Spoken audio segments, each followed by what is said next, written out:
Chapter 3. The 5th of January, 1607, we anchored in the Downs, but the winds continued contrary so long that we were forced to stay there some time, where we suffered great storms. Master George Percy, Observations. I rub my eyes and blink in the dim light of the 'tween deck. The ship pitches and rolls. I only know it's morning because of the bit of light that peeks in around the gun ports and the closed hatch, and because the roosters and hens down in the hold know and they have started a racket. The 'tween deck reminds me of the root cellar at the orphanage, with its closed walls and ceiling. It is one long room running almost the length of the ship, though one can hardly walk for the barrels and crates that are taking up most of the room. At first, a few of the gentlemen hung pieces of cloth to make partitions, since they thought they deserved some privacy, but those have all come down now in favor of setting up crates as card tables and barrels as sitting stools for their card games. The chickens are luckier than we are. Most days their crates are brought up on deck and they get fresh air to breathe, and the ship's cats and 2 dogs have the run of the place. So do the ship's 1,000 rats. We passengers are only allowed up to empty slop buckets or get the stew pots for our meals. Captain Newport says he doesn't want us getting in the sailors' way up on deck. We are all seasick and bored, and we are going absolutely no place. We have had nothing but storms and winds blowing the wrong direction for weeks now, and so we sit anchored in the cold, close enough to see England shores, but still trapped down in this hole of a 'tween deck with the stench of urine and vomit and chicken dung. The gentlemen complain constantly. They want to sail back to shore and go home. Sir Edward Maria Wingfield is the most vocal in his complaints.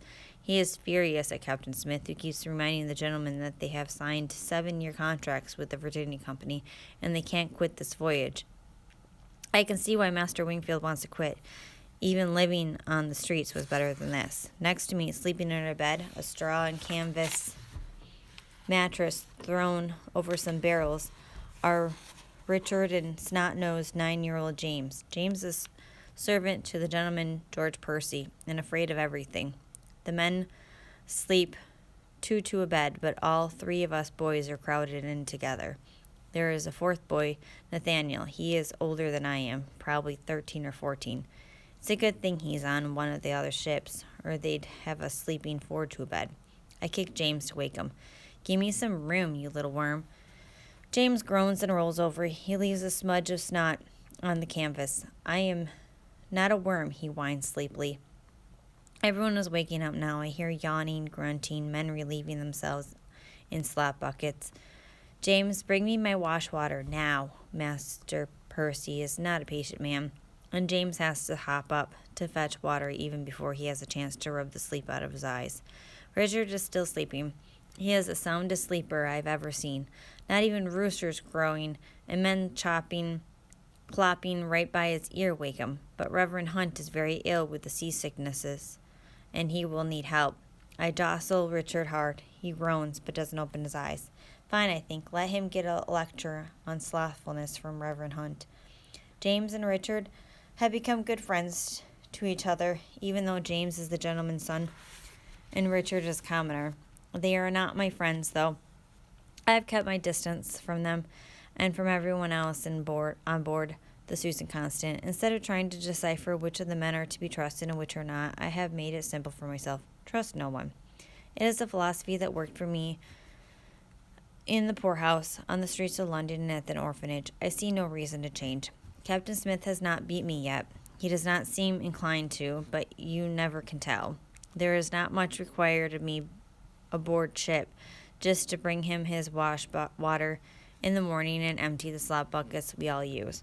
There is not much for any of us to do. That is why there is so much time for the bubbling up of discontent. And today is the day it boils over. "I have had enough," Master Wingfield announces. "The food is monotonous and salty, the commoners stink, and the storms will not cease. We will sail back to London at once. Who is with me?" "Ay," several of the gentlemen call out. "We are with you. We're ready to turn back." Captain Smith stands and addresses them. "Are you all cowards?" he demands. And are you liars? Were you lying when you signed your contracts with the Virginia Company? I cringe. Captain Smith is especially angry today, and I know he has gone too far. I have seen how these gentlemen wield their power when they are insulted. Master Wingfield answers Captain Smith in a low growl. You have forgotten your place, Mr. Smith. They should never have sent you gentlemen on this voyage, Captain Smith nearly shouts it. You're all weak, every one of you. You know nothing about survival. Master Wingfield is livid. I think he is about to thrash Captain Smith. I would like to see a fight, but Reverend Hunt steps in. Sick as he is, Reverend Hunt calms Master Wingfield down and talks about how God wants us to bring Christianity to the New World. He somehow makes a fragile peace, somehow convinces the gentleman to wait just a little longer for an east wind. But I know there is no peace inside Master Wingfield. I know it is only a matter of time before he strikes. It will not be with his fists, as we commoners do. It will be with his power, and it will be worse than fists.